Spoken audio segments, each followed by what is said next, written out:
ग आई तुझी ती लढाई स्वाभिमानी हक्कासाठी, तुझी ही अंगाई गाती दिशा दाही, क्रांती सूर्य तुझी या पाठी.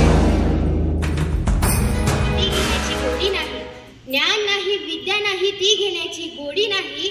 बुद्धी असून चालत नाही त्यास मानव म्हणावे का? ओळखलत का? मी सावित्री, सावित्री ज्योतिराव फुले. सातारा जिल्ह्यातील नायगावच्या खंडोजी नेवासी पाटलांची मी कन्या.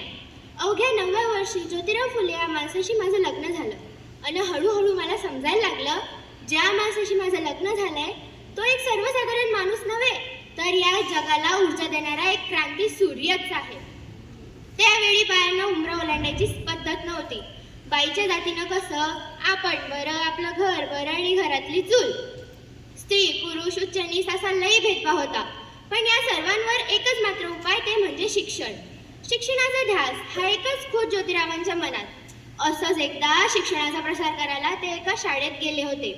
तेव्हा फ्रार नावाच्या ब्रिटिश मॅडम त्यांना म्हणाल्या, मिस्टर फुले, तुम्हाला जर का शिक्षणाचा प्रसारच करायचा आहे ना, so educate the women first, because if a women is educated the whole house will educated. पण तुम्ही लोक वुमनला घराच्या बाहेरच पडू देत नाही. So bad mister Phule. झालं, ते आले माझ्याकडे, पाटी पेन्सिल घेऊन आणि मला म्हणाले, सावित्री, आजपासून मी तुला शिकवणार. आणि माझा अभ्यास सुरू झाला. बे की बे, बे दुनी 4, बेतिक 6, काना, मात्रा, विलांटी, आकार उकार, सारं. मी लिहायला शिकले, वाचायला शिकले आणि हळूहळू काव्य सुद्धा रचू लागले. अशातच दिनांक 1 जानेवारी, होय, शनिवार रोजी 1 जानेवारी 1848 पुण्यातील भिडेवाडा, तिथे आम्ही सर्व धर्मीय मुलींसाठी पहिली शाळा उघडली. आणि मी पहिली शिक्षिका व मुख्याध्यापिका सुद्धा. शेळपटासारखं जगला तर काम तमाम होईल, पण जर वाघासारखं जगला तर नाम होईल. पण समाजाचा मात्र धर्म बुडाला म्हणून कल्लेकोई सुरू होती. अहो, एखाद्या सामान्य माणसाने शिक्षण घेतले, त्यात कुणाचा धर्म बुडतो? इतका टकला तो असू शकतो का हा धर्म? त्या माणसासाठी धर्म का त्या धर्मासाठी माणूस? शाळेत जाताना शेण फेकले, मी सहन केले. दगड फेकले, मी तेही सहन केले. शिव्या दिल्या, थुकलं, तेही मी सहन केलं. पण आता माझ्या सहनशक्तीचा अंत झाला होता. आणि अशातच एक धतिंगड माझ्या समोर येतो आणि मला म्हणतो, ए टावळे, कुठे निघालीस? तू आधी आमच्या पोरी बाईंना शिकवणं बंद कर. तू तुझे अग्रूप पहिले की हे शिक्षण? कदाचित त्याला माहीत नसावे की आम्ही सुद्धा ज्योतिराव यांच्या पत्नी होतो.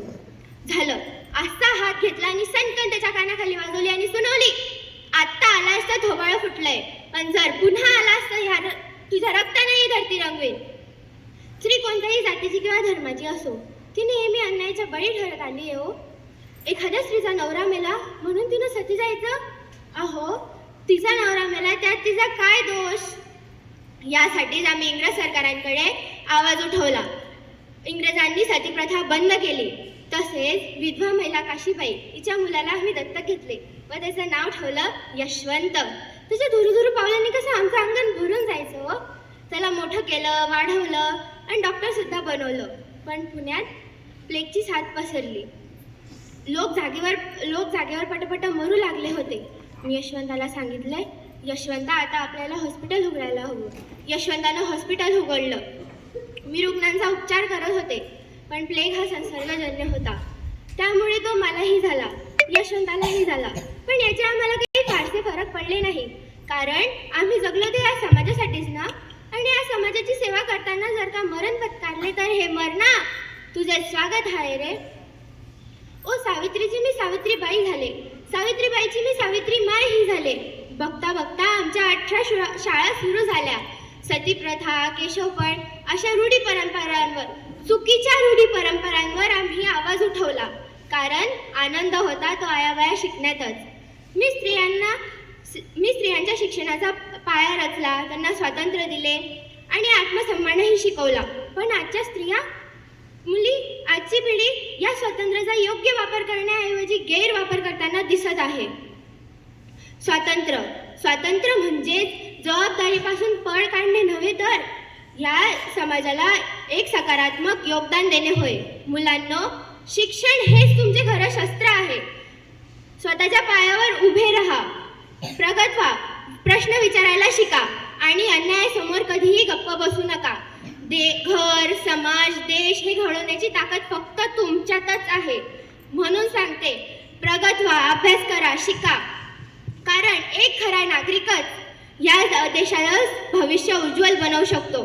आणि जेव्हा तुम्हाला या शिक्षणाची खरं महत्त्व समजेल, तेव्हाच माझ्या या कष्टांचं, आयुष्यात शोषलेल्या दुःखाचं सार्थक्य होईल आणि हेच माझ्या कार्याला खरी मानवनंदना ठरेल.